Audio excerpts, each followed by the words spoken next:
وَإِذَا الْقُبُورُ بُعْثِرَتْ، جب قبروں کو پھاڑ دیا جائے گا سارے مردے باہر نکل جائیں گے. وَأَخْرَجَتِ الْأَرْضُ أَثْقَالَهَا، زمین اپنے اندر کے سارے خزانے کو، سارے بخاری کی حدیث ہے 6520 نمبر پہ، صحیح بخاری کی حدیث ہے. اللہ کے نبی صلی اللہ علیہ وسلم نے فرمایا ہے یہ زمین کا گولا پلینٹ ارتھ کل قیامت کے دن روٹی بنا دی جائے گی. اور روٹی بنائے گا کون؟ اللہ تبارک و تعالی.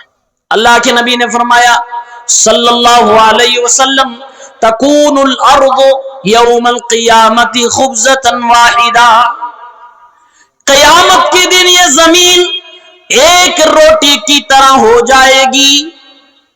زمین آج گول ہے نا، گولاکار میں ہے، لیکن جب قیامت آئے گی تو زمین کے اندر سے سونے، زمین کے اندر سے مردے سب نکال دیے جائیں گے. وَإِذَا الْقُبُورُ بُعْثِرَتْ، جب قبروں کو پھاڑ دیا جائے گا سارے مردے باہر نکل جائیں گے. وَأَخْرَجَتِ الْأَرْضُ أَثْقَالَهَا، زمین اپنے اندر کے سارے خزانے کو، سارے بوجھ کو باہر نکال دے گی. جب خزانے نکل جائیں گے، جب مردے نکل جائیں گے، یہ زمین گولاکار جو تھی تھوڑی سی چپٹی ہونے لگے گی. اللہ کے نبی فرماتے ہیں صلی اللہ علیہ وسلم قیامت کا دن جب آئے گا تکون الارض یوم القیامت خبزۃ واحدہ، قیامت کے دن یہ زمین ایک روٹی کی طرح ہو جائے گی. یتکفؤها الجبار بیدہ، اللہ تعالی زمین کے گولے کو اپنے ہاتھ میں لے کر الٹ پلٹ رہا ہوگا. کما یکفؤ احدکم خبزتہ فی السفر، جیسے کہ آج دنیا میں کوئی آدمی روٹی بنانے کے لیے آٹے کی لئی کو لے کر الٹتا اور پلٹتا ہے. نزولا لأہل الجنہ، یہ روٹی بنائی جائے گی جنتیوں کو کھلانے کے لیے. یہ زمین پلینٹ ارتھ جس میں آج پوری دنیا برس رہی ہے، جس کے اوپر 70% پانی ہے، 30% دنیا کی انسانی آبادی رہتی ہے، جس میں آج 200 سے زائد ملک ہے، اس میں آپ کا اپنا پیارا بھارت ہے اور آپ کا اپنا راج بہار بھی ہے، آپ کی سرزمین کشن گنج بھی ہے، آپ کے گھر مکان بھی ہے.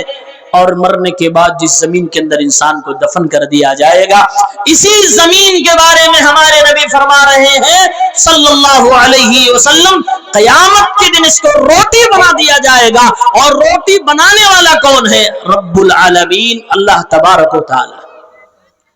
روٹی بنا دی جائے گی، یہ زمین چپٹی کر دی، ایک روٹی تیار. کھائے گا کون یہ روٹی؟ یہ روٹی کھائیں گے جنت کے لوگ، جنتی لوگ کھائیں گے. اللہ کے نبی نے فرمایا نزولا لأہل الجنہ، جنتیوں کے لیے اسٹارٹر کے طور پر زمین کی بنائی ہوئی روٹی کھلا دی جائے گی. نزولا، مہمان آپ کے گھر پہ آتا ہے تو آپ مین کورس سے پہلے جو پیش کرتے ہیں جس کو اسٹارٹر کہتے ہیں، اس کے طور پر یہ زمین کی روٹی کھلائی جائے گی. ایک یہودی اسی مجلس میں تھا، اس نے کہا بارک الرحمن علیک یا ابا القاسم، اے محمد تم پر اللہ کی رحمتیں برسے، اے محمد تم پر اللہ کی رحمتیں برسے، تم نے جو بات کہی وہ بات بالکل صحیح کہی.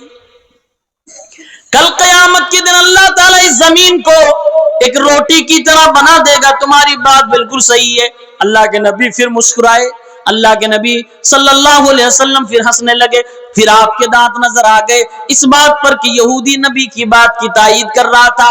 فرمایا گیا یہ تو روٹی کی بات ہو گئی، جنتی لوگ کل قیامت کے دن یہ زمین کو روٹی کی شکل میں کھا جائیں گے، لیکن سالن کہاں ملے گا؟ یہ روٹی سوکھی تو کھائیں گے نہیں. اللہ کے نبی نے فرمایا بالام و نون، بیل اور سمندری مچھلی ہوگی، بیل اور سمندری مچھلی کا سالن ہوگا، اس کے ساتھ یہ زمین کی بنی ہوئی روٹی ہوگی جو اللہ تعالیٰ جنتیوں کو کھلائے گا.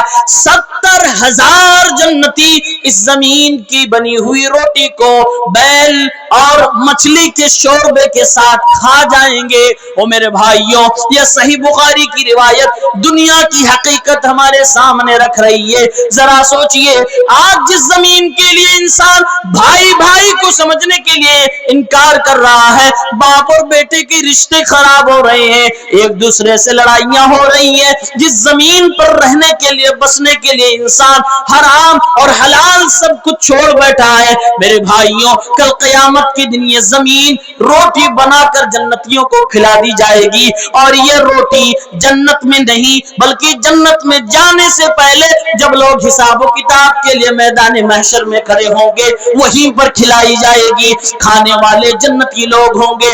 یہ ہماری اور آپ کی زمین کی حقیقت ہے، اور یہی حیثیت ہے کہ آج یہ پلینٹ ارتھ، یہ زمین جو اتنی سی ہے، جس کو کل قیامت کے دن روٹی بنا کر جنتیوں کو کھلا دیا جائے گا۔